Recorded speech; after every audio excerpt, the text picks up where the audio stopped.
Hai anak-anak, hari ini kita masih akan membahas bab 2, yaitu ciri dan klasifikasi makhluk hidup, subbab taksonomi 5 kingdom. Namun pada pertemuan kali ini hanya 3 kingdom dulu yang akan kita pelajari. Sistem klasifikasi 5 kingdom diperkenalkan oleh Robert H. Whittaker pada tahun 1969. Kingdom atau kerajaan dalam sistem klasifikasi 5 kingdom meliputi yang pertama ada Kingdom Monera, Kingdom Protista, Kingdom Fungi atau kerajaan jamur, ada Kingdom Plante, kerajaan tumbuhan, dan Kingdom Animalia atau kerajaan hewan. Nah, kingdom yang pertama kita pelajari adalah Kingdom Monera. Cirinya yang pertama yaitu terdiri atas makhluk hidup bersel satu atau biasa disebut dengan uniseluler. Yang kedua, memiliki sel prokariotik, artinya inti selnya tidak terlindungi oleh selaput inti. Yang ketiga, bentuk sel bervariasi. Ada yang bentuk basilus atau batang, kokus atau bola, dan spiral atau lengkung. Ciri yang selanjutnya ada yang bersifat autotrof, yaitu organisme yang dapat membuat makanannya sendiri, atau heterotrof, organisme yang tidak dapat membuat makanannya sendiri. Cara perkembangbiakannya biasanya dengan membelah diri. Contohnya adalah bakteri dan ganggang hijau biru. Ada beberapa jenis bakteri dan ganggang hijau biru. Yang pertama, contoh dari bakteri yaitu adalah Salmonella typhosa, yaitu bakteri penyebab penyakit tipes. Yang kedua, ada bakteri Escherichia coli, bakteri yang hidup di usus besar manusia, membantu membusukkan makanan. Bakteri yang ketiga ada Streptococcus pneumoniae, yaitu bakteri penyebab radang paru-paru. Yang keempat ada bakteri Vibrio cholerae, yaitu bakteri penyebab kolera. Sedangkan contoh ganggang hijau biru, contoh yang pertama adalah Gleocapsa, yaitu ganggang biru bersel tunggal yang dapat memfiksasi nitrogen bebas di udara. Yang kedua adalah Crococcus, biasanya hidupnya di dasar kolam atau tembok yang basah. Yang ketiga ada Spirulina maxima, yaitu biasanya dimanfaatkan sebagai sumber makanan berprotein tinggi. Dan yang terakhir ada Anabaena sisade, hidupnya biasanya bersimbiosis pada pakis haji. Nah, yang kedua adalah Kingdom Protista. Ciri-cirinya secara umum yang pertama yaitu uniseluler atau bersel satu, atau ada juga yang multiseluler atau bersel banyak. Yang kedua, inti sel bersifat eukariotik atau sudah memiliki membran inti. Hidupnya secara autotrof atau ada juga yang heterotrof. Kemudian, hidupnya biasanya bebas atau bersimbiosis. Reproduksinya secara seksual dengan konjugasi yaitu transfer genetik dari individu satu ke individu lainnya. Atau ada yang secara aseksual dengan pembelahan biner, yaitu pembelahan diri secara langsung. Nah, protista ini dikelompokkan menjadi 3. Ada protista mirip hewan yang disebut protozoa, protista mirip tumbuhan yang disebut alga, dan protista mirip jamur. Nah, yang pertama kita bahas adalah protista mirip hewan atau disebut dengan protozoa. Berdasarkan alat geraknya, protozoa dibedakan menjadi 4, yaitu yang pertama adalah rhizopoda. Alat geraknya berupa kaki semu. Contohnya adalah Amoeba proteus. Yang kedua ada flagellata. Alat geraknya berupa bulu cambuk atau flagel. Contohnya adalah Trypanosoma gambiense. Yang ketiga ada ciliata. Alat geraknya berupa rambut getar. Contohnya ada Paramecium caudatum. Yang keempat ada sporozoa. Nah, kalau sporozoa ini tidak mempunyai alat gerak. Cara gerak hewan ini dengan cara mengubah posisi kedudukannya. Contohnya adalah Plasmodium malari. Dan selanjutnya kita bahas adalah protista mirip tumbuhan atau biasa disebut dengan alga. Berdasarkan pigmen warnanya dikelompokkan menjadi 4.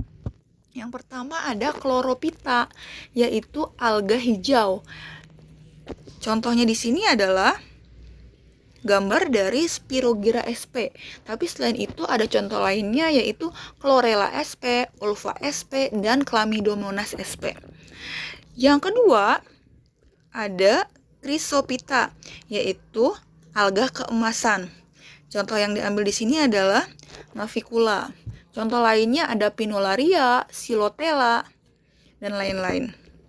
Yang ketiga ada Pheophyta, yaitu alga coklat.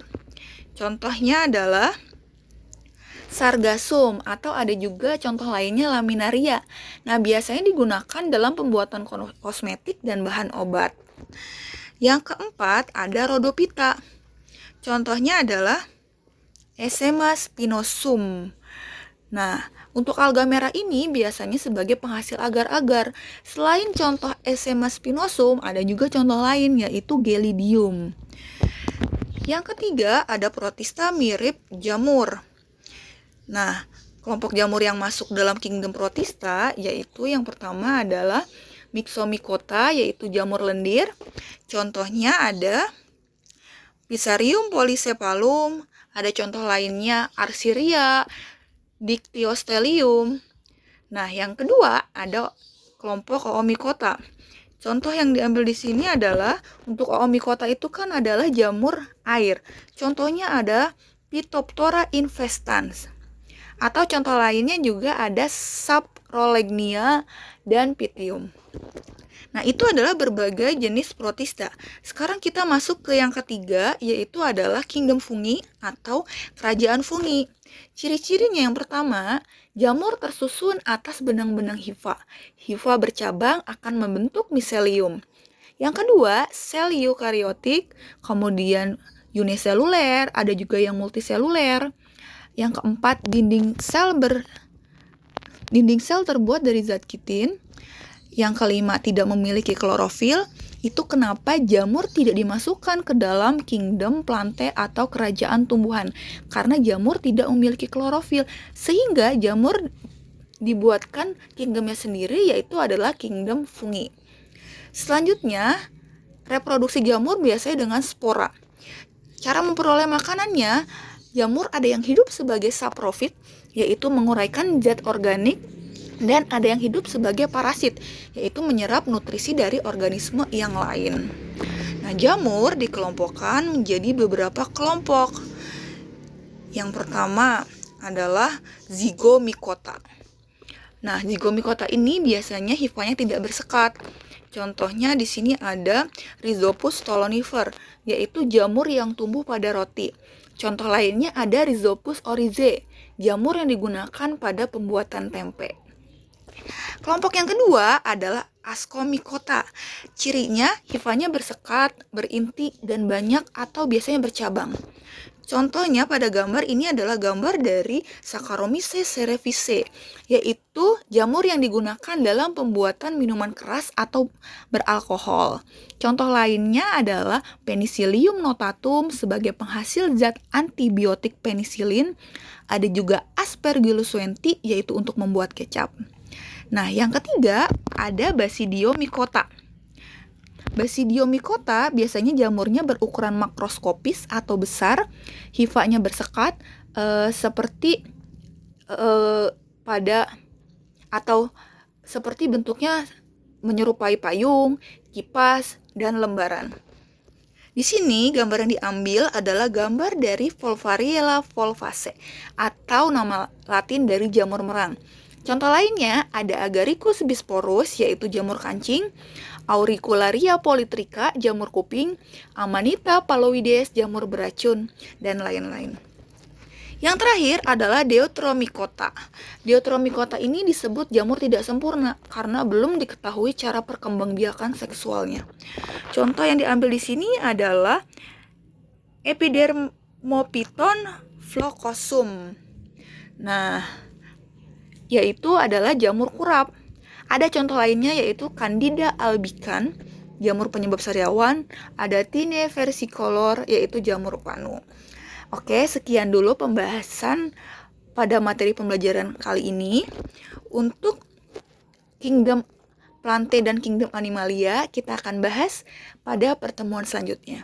Semoga materi yang dibahas pada pembelajaran hari ini dapat dipahami oleh kalian semua. Terima kasih.